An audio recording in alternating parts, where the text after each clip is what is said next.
वाह, रेगिस्तान में आकर के मुझे वो लम्हे का गाना याद आ रहा है। में चली रे कटार रे, हाँ कटार रे। उसी समय में 60 गांव मिलता तब एक खेड़ा बनता। अच्छा, मैं कहानी सुना रहा हूँ जीपुरधर के बारे में, मैं कहानी सुना रहा हूँ।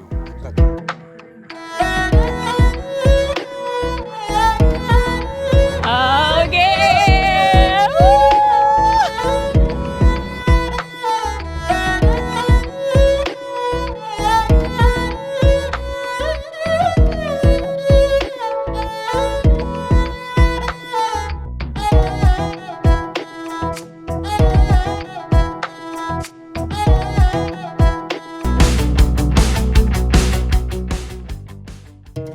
चाहे वो ऊंटों की सफारी हो, चाहे वो जीप की हो, लेकिन सैम ड्यून्स का मज़ा अगर ना लिया तो फिर आप जैसलमेर नहीं आए हैं। तो राजस्थान की सवारी इस ऊंट पर, डेजर्ट के जहाज़ पर।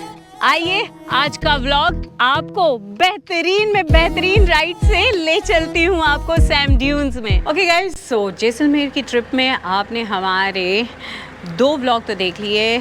First was city tour, second है आप तनोट माता मंदिर जाते हैं, बॉर्डर जाते हैं, लोंगेवाला जाते हैं, और फिर थर्ड डे हम ड्यून्स में जाते हैं। तो आज हम सैम ड्यून्स में जाएंगे और सम की सवारी करेंगे। तो हमारे होटल को हम करते हैं अलविदा। तो this is tofu desert safari, और हम जिस सफारी में भी जा रहे हैं वो भी टोफू डेजर्ट सफारी है, इन्होंने ही ऑर्गेनाइज़ किया है। तो let's see how this experience is going to be. So this Vaishali, for the people, by the people, of the people. पहले हमारी सवारी यहाँ जैसलमेर फोर्ट के यहाँ से हम लोग जा रहे हैं। तो करीबन 15 से 20 किलोमीटर के आसपास है कुलधारा, और कुलधारा रूइंस देखने के बाद हम जाएंगे ड्यून्स की तरफ। तो कुल मेरे ख्याल से 40 से 50 किलोमीटर का सफ़र होगा अभी का।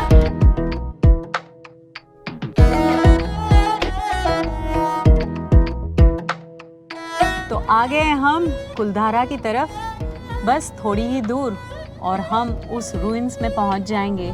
कुलधारा एक्चुअली पालीवाल ब्राह्मणों का गांव था, और पालीवाल ब्राह्मण जो थे वो माइग्रेंट थे, जो बाहर से आए थे और वहाँ आकर के बस गए थे। वहाँ पे जो र्यून्स मिलता है, खुदाई किया हुआ जो है, वहाँ पे पॉन्ड भी था। और बाद में ऐसा कहा जाता है, कई सारे थियरीज़ हैं जिसमें अचानक से गांव खाली कर देने की भी थियरीज़ हैं, जिसमें 13वीं शताब्दी के आसपास ये गांव बसा था और 19वीं शताब्दी में गांव पूरी तरीके से उजड़ गया।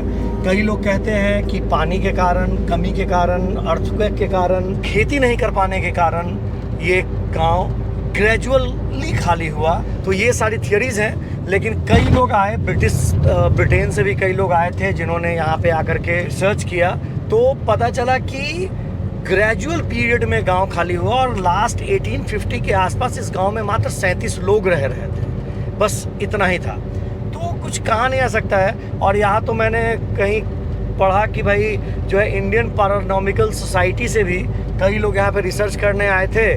तो उन्होंने भाई यहाँ पे जो है कुछ शैडोज़ देखे, कुछ साउंड सुने। तो मतलब बेसिकली कुलधारा को एक हॉन्टेड विलेज माना जाता है राजस्थान का, लेकिन हॉन्टेड है नहीं। बस कुछ ही कदम हम लोग दूर हैं कुलधारा गांव के, और वो ऐतिहासिक पल जब गांव का गांव खाली हो गया था महज 100 साल पहले। क्या कहानी है, क्या मिथ है, हकीकत क्या है, वो तो हम कह नहीं सकते, लेकिन हाँ, जो लोग कहते हैं वही सुन सकते हैं और वही बता सकते हैं। यहाँ पे आपको जुरासिक कैक्टस पार्क भी मिलेंगे, और बेसिकली कैक्टस बहुत है यहाँ पर।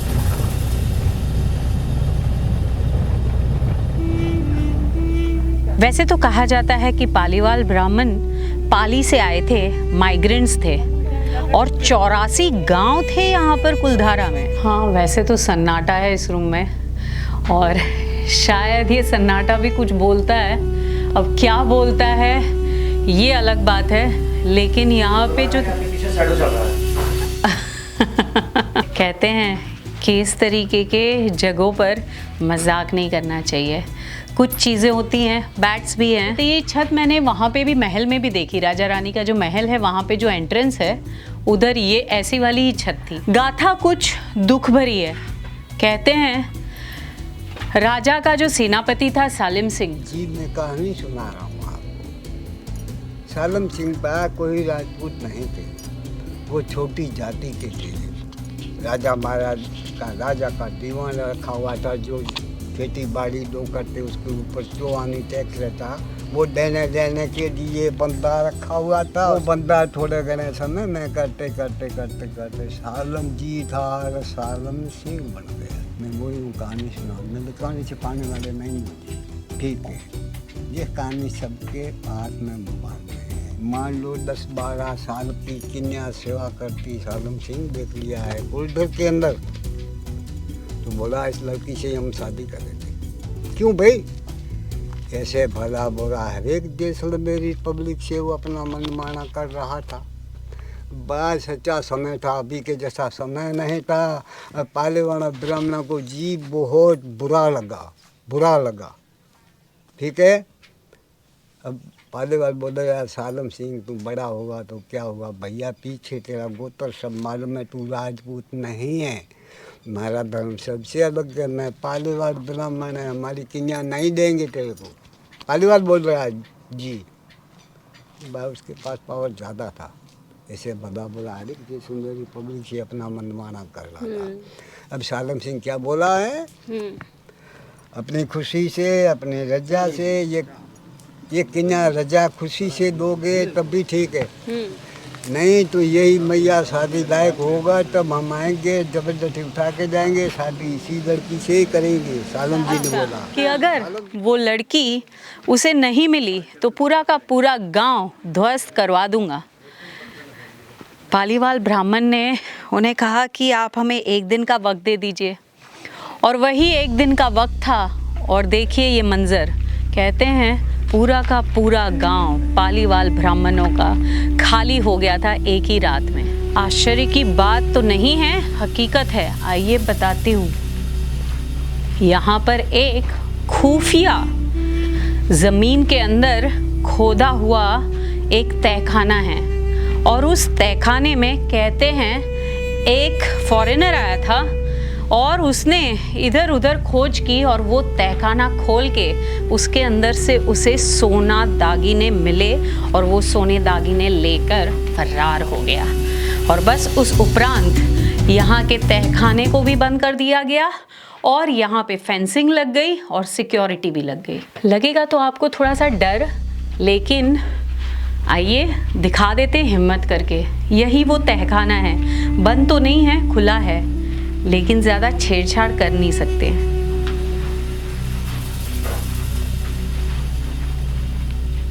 काफी अंदर है। कहीं यही रास्ता तो बना करके नहीं भाग गए थे। और ये सब जो दिखाई दे रहा है वो एक्चुअल में गांव वाले पुरानी चीज़ें थी, वो लेकर के चले गए थे, लेकिन फिर गवर्नमेंट ने इसे रिस्टोर किया है। ये मेरे ख्याल से पहले का ही है।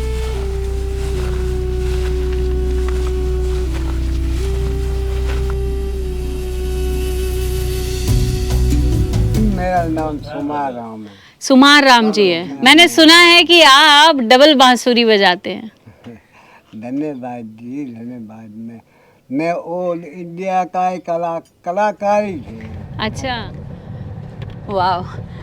अब लग रहा है कि हम डेजर्ट की ओर जा रहे हैं। ऑल दो बारिश गिरने के कारण रेत कम दिख रही है, बुशेस ज़्यादा दिख रहे हैं, हरियाली है।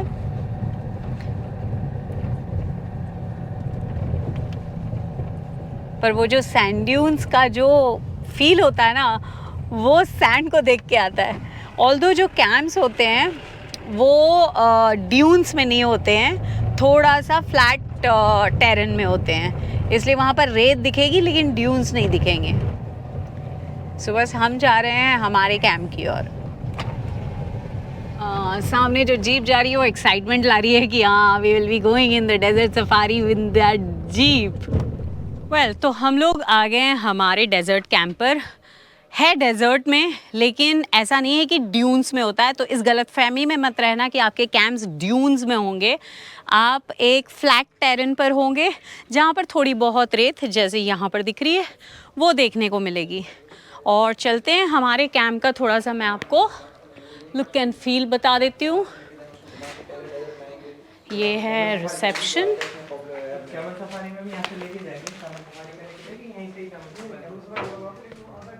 और आप देख रहे हैं यहाँ पर एसी, ये नॉन एसी है, सॉरी नॉन एसी टेंट्स का है 4500 rupees with snacks, dinner and breakfast. और एसी टेंट का है 5500 रुपीज़ और उसका भी स्नैक्स, डिनर एंड ब्रेकफास्ट के साथ। ओके, ये है मंच जहाँ पर लोग बैठकर एंटरटेनमेंट का मज़ा ले सकते हैं। वैसे जो फैमिली बच्चों के साथ आती है वो भी एंजॉय कर सकते हैं। सितंबर और अक्टूबर स्टार्ट के महीने तक। तो फिर जीप सफारी थोड़ी सी लेट से शुरू होती है, सनसेट के समझ लो 1.5 घंटे पहले या 2 घंटे पहले से। आप दोपहर से नहीं कर सकते हो। ठंड के टाइम में एनी टाइम इज़ बेस्ट। और हाँ, अगर अभी जैसे कि सितंबर और अक्टूबर के महीने में आप आ रहे हैं तो आपका ये चार्ज है। अगर आप पीक सीज़न में आ रहे हैं तो अराउंड 1500 to 2000 रुपीज़ और एक्स्ट्रा हो जाएंगे। हमारा टेंट ये है। तो एसी टेंट में क्या है कि वॉल्स थोड़े मज़बूत होंगे ताकि एसी का असर हो सके। तो सीमेंटेड हैं वॉल्स और ऊपर जो है पर्दे हैं। और यहाँ हमारा विंडो एसी है। Thank you. एक और साइड में बेड भी है अगर कपल्स हैं, बच्चे हैं, उनके लिए। और बच्चे का एक्स्ट्रा नहीं लगता है, उसी में इंक्लूडेड होता है। और ये बड़ा सा बाथरूम है, ये बढ़िया है। Okay guys, so we are all set. हम लोग हमारे कैंप से करीबन 2 किलोमीटर की दूरी तय करके जाएंगे ड्यून्स की ओर और वहाँ पर कैमल सफारी और जीप सफारी होती है। I hope you are all going to have fun. Yes. Jeep अटक गई है। वैसे नॉर्मली यही जीप है। क्या हुआ? पॉइंट आ गया कैमल का। आ गया तो चल लेते हम लोग। वेल, हमारे कैंप से हार्डली 200 मीटर की दूरी पर ही है ड्यून्स। हम चल के भी आ सकते थे, बेकार वो बोल रहे थे 2 किलोमीटर, जीप की ज़रूरत ही नहीं थी।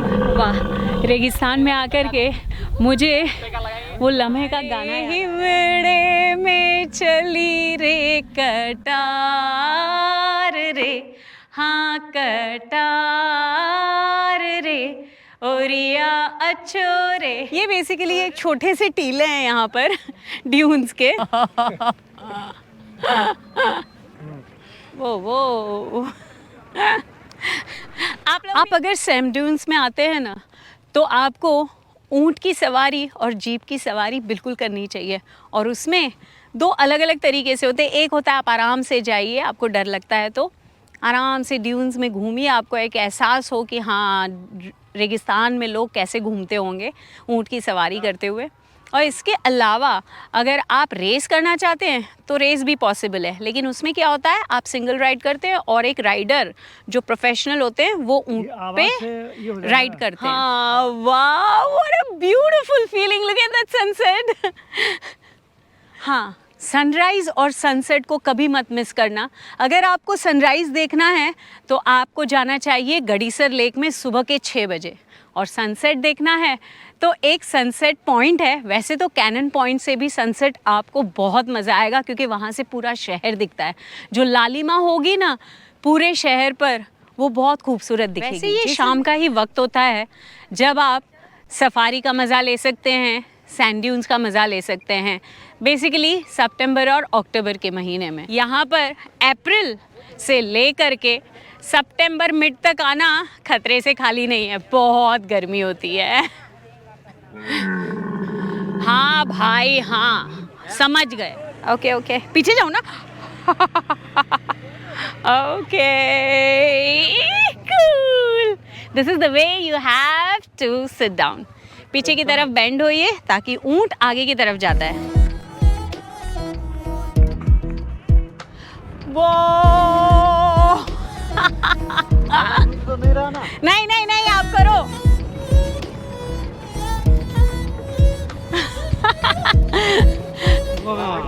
मजा आ रहा डॉन?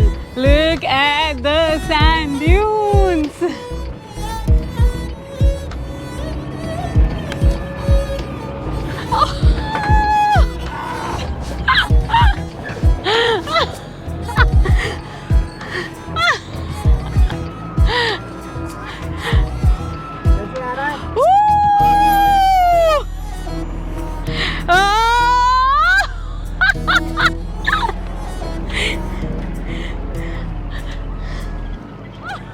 डॉन पकड़ना।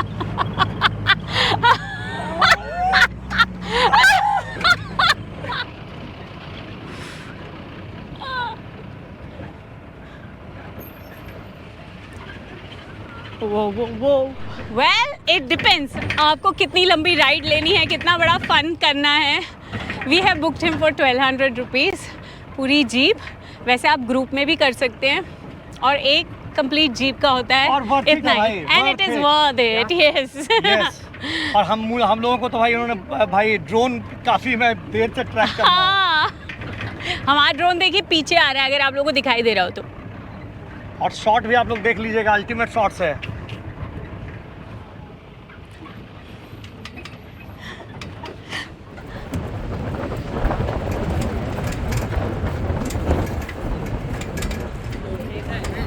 वेल तो सफारी वही करवाते हैं जो आपके कैंप वाले होते हैं, और उन्हीं का यहाँ पर मतलब बुत होता है। मैं खा रही हूँ नूडल, मतलब थोड़ा सा स्नैकिंग कर सकते हैं आप, और चाय पी सकते हैं ड्यून्स के पास। हम लोग को बहुत भूख लगी थी, दोपहर को खाया नहीं था।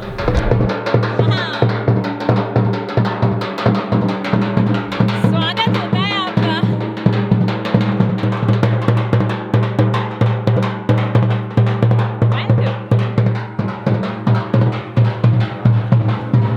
To the nightlife in Desert Safari.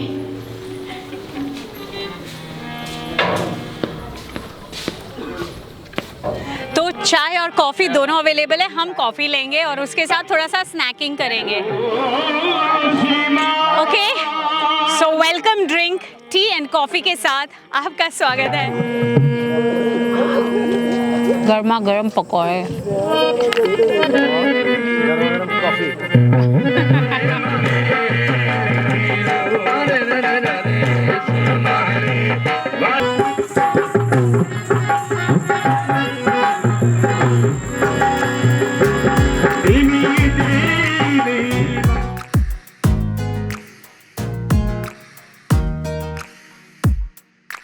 पिछे पिछे आंदा मेरे चल वेंदा आई, पिछे पिछे आंदा मेरे चल वेंदा आई, चिर वाले आ वेखदा आई वे, मेरा लौंग वाचा निगाह मारदा आई वे, मेरा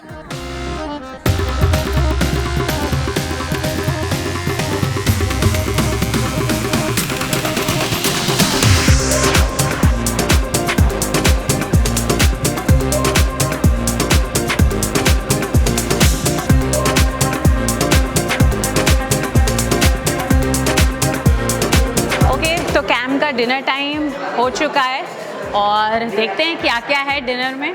वैसे आप हॉल में चाहे तो हॉल में खा सकते हैं, बाहर भी खा सकते हैं, बाहर लेकिन बहुत कीड़े आ रहे हैं। ओके दोस्तों, तो दाल भी है और बाटी भी है और चूरमा भी है। Okay, Suez. Okay, so pure Rajasthani cuisine है यहाँ पर। चलो, इससे मैं थोड़ा बहुत खुश हो सकती हूँ। इसके ऊपर घी बनता है, घी लेते हैं, प्योर देसी घी उस पर डालिए। बस दाल डालिए। मैं थोड़ी थोड़ी करके डालूंगी, वैसे नॉर्मली राजस्थानी लोग पूरी दाल डालते हैं और फिर खाते हैं।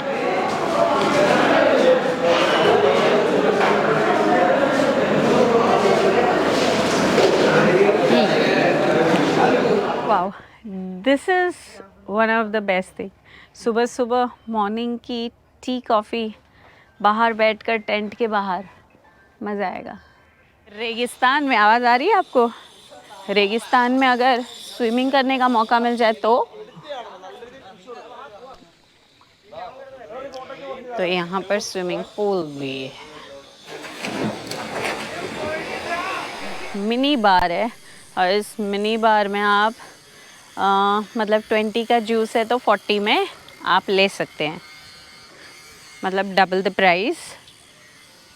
लेकिन खैर जब रेगिस्तान साइड में हैं तो थोड़ा सा वैसे तो रहेगा। आप जब कैंपिंग करने आते तो हर चीज़ का एक अपना टाइम होता है। जैसे कैमल राइड है 4 बजे से लेके शाम के सनसेट तक, जब तक अंधेरा होता है। टी कॉफ़ी स्नैक्स 7 बजे से लेके 7:30 बजे तक। शाम का कल्चरल प्रोग्राम 7:30 से लेके 9 बजे तक। डीजे पार्टी 9 बजे से लेके 10 बजे तक। मॉर्निंग का ब्रेकफास्ट टाइम, और यहाँ पर टी कॉफ़ी तो है ही। पूरी अभी पूरी है नहीं, सब्जी, उपमा, ब्रेड एंड घी। छोले चना, उपमा, ब्रेड बटर और कॉफ़ी। चलिए नाश्ता हो जाए। ओके है, ठीक ठाक मज़ा। जैसे मीठे में कल खाना था, मीठे में अगर गुड़ तो होता, उसको शगुन भी माना जाता है, लेकिन उसके साथ अगर कुछ और स्वीट होता तो और मज़ा आता। डेजर्ट में कैंपिंग से, कैंपिंग इज़ ऑलवेज फैसिनेटिंग। और डेजर्ट में अगर कैंपिंग में सुबह एक डिफरेंट फ्लेवर की होती है, रात एक डिफरेंट फ्लेवर की होती है। अभी तो क्योंकि बजे हैं 8 साढ़े 8 के आसपास, इसलिए ठंडक है। थोड़ी देर बाद धूप हो जाने वाली है कड़ाके की। अगर कैंपिंग के लिए, डेजर्ट सफारी करने के लिए आना है तो best season is November to mid March. Amazing climate होगा, ठंड होगी और उसमें डेजर्ट में भी रहने में मज़ा आता है। ज़्यादा वक्त गुजार सकते हैं, इवन डेजर्ट में आप सो सकते हैं, वो पैकेजेस भी होते हैं। ओके गाइस, तो हम लोगों का 1 नाइट का सफ़र वेलकम डेजर्ट कैंप में ख़त्म हुआ। और हम लोगों की सफारी उतनी सेटिस्फाइंग इसलिए नहीं हुई क्योंकि हमारे पास टाइम बहुत लिमिटेड रहा।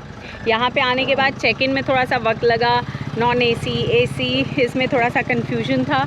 और बाय द टाइम हम लोगों ने चेक इन किया और फिर निकले, थोड़ा सा तैयार होने का भी वक्त नहीं मिला, ऐसे ही निकल गए।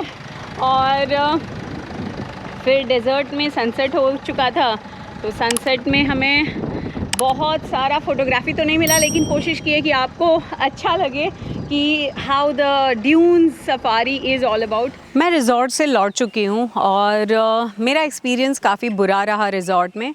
हम लोगों का जो रिज़ॉर्ट था उस स्टे की फैसिलिटी 2000 रुपीज़ की थी, फूड इंक्लूडेड था, बाकी बेवरेजेस और वो सब लेना है तो एक्स्ट्रा था। लेकिन मैं नहीं रिकमेंड करूँगी क्योंकि मेरा एक्सपीरियंस बैड रहा। आप कोई और रिज़ॉर्ट ले सकते हैं और आइडियली रिज़ॉर्ट का अमाउंट हो जाता है 1500 से लेकर के 15,000 30,000 रुपीज़ तक। लेकिन ये ऑफ सीज़न में होता है और पीक सीज़न में करीबन 4,000 से 5,000 से शुरुआत होती है। तो डेजर्ट सीरीज़ का ये आखिरी व्लॉग है। बीकानेर, जोधपुर और जैसलमेर आपने पूरे के पूरे देख लिए और अब मैं जैसलमेर का बजट आपको बताती हूँ। तो आपको जैसलमेर आना है तो आइडियली 3 नाइट्स एंड 3 डेज़ आपके लिए बेस्ट रहेंगे। तो आइटिनरी कुछ ऐसी है कि डे 1 को आप पहुंचते हैं चाहे एयरपोर्ट से चाहे आप ट्रेन से, तो आधा दिन तो उसी में चला जाता है और आधे दिन आप एक आइडियल चिल आउट वॉक लीजिए फोर्ट के इर्द गिर्द, फोर्ट के अंदर, और एक फील लीजिए गोल्डन सिटी का। उसके बाद डे 2 से आप शुरुआत कीजिए और डे 2 को आपको निकलना है हेरिटेज वॉक के लिए। आप फोर्ट जाइए, घूमिए, हवेलियाँ घूमिए, हेरिटेज वॉक करते हुए पूरे शहर को देखिए, वहाँ के बढ़िया बढ़िया पकवान खाइए और फिर लौट आइए। उस उपरांत आप तीसरा दिन डे 3 को आपको करना है क्या कि आप तनोत माता लोंगेवाला के लिए निकलेंगे। तो आपको तनोत माता मंदिर जाना है, लोंगेवाला होते हुए आप 3 बजे के आसपास पहुंच जाइए सैम ड्यून्स, और सैम ड्यून्स में आराम से आप डेजर्ट सफारी कीजिए। उस उपरांत फोक डांस एंजॉय करते हुए रात गुजारिए और फिर तीसरे दिन आप निकल जाइए अपने सफ़र पर, वो है लौटने वाले है। लेकिन अगर आप चाहते हैं कि सैम ड्यून्स को आराम से एंजॉय करना है तो आप एक काम कर सकते हैं कि आप और एक दिन ले सकते हैं और कुलधारा होते हुए, जो कि हॉन्टेड विलेज है, वहाँ से होते हुए आप सैम ड्यून्स जा सकते हैं और आराम से एंजॉय कर सकते हैं डेजर्ट सफारी। एक बात ज़रूर याद रखिएगा कि आपको रिजॉर्ट में जहाँ पर रहते हैं तो पूरा का पूरा पैकेज होगा। चलिए आपको मैं बजट आपको बता दूँ तो उसमें आपको सब समझ में आ जाएगा। तो हाँ, आप अगर जैसलमेर में रुकते हैं तो आप फोर्ट के अंदर रुकेंगे तो आपको ज़्यादा मज़ा आएगा। हमने जो हवेली ली थी वो थी 700 रुपीज़ की, लेकिन ऑफ सीज़न था। अदरवाइज़ आपको करीबन 3000 से लेकर के 15,000 1 लाख तक आपको स्टे मिलता है वहाँ पर। और फूड के लिए 1200 से 1500 रुपये 2 लोगों के लिए आइडियल है। बाहर काफ़ी सारे रेस्टोरेंट्स हैं। उस उपरांत आपको कैब लेनी है तनोत माता और लोंगेवाला के लिए तो आपको 4500 रुपीज़ से 5000 रुपीज़ लगेंगे टू एंड फ्रो। लेकिन हाँ, अगर आप वहीं से सैम ड्यून्स जाना चाहते हैं तो अलग से आपको 1500 रुपये से 2000 रुपये पे करने पड़ेंगे।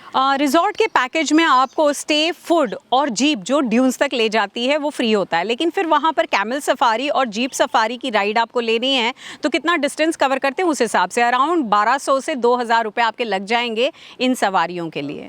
तो टोटल कॉस्टिंग आपकी अराउंड 15,000 में आप आराम से 3 नाइट्स 3 डेज़ का ये टूर ले सकते हैं। हाँ, और ड्यून्स का पैकेज अलग से 5000 पकड़ के चलिए।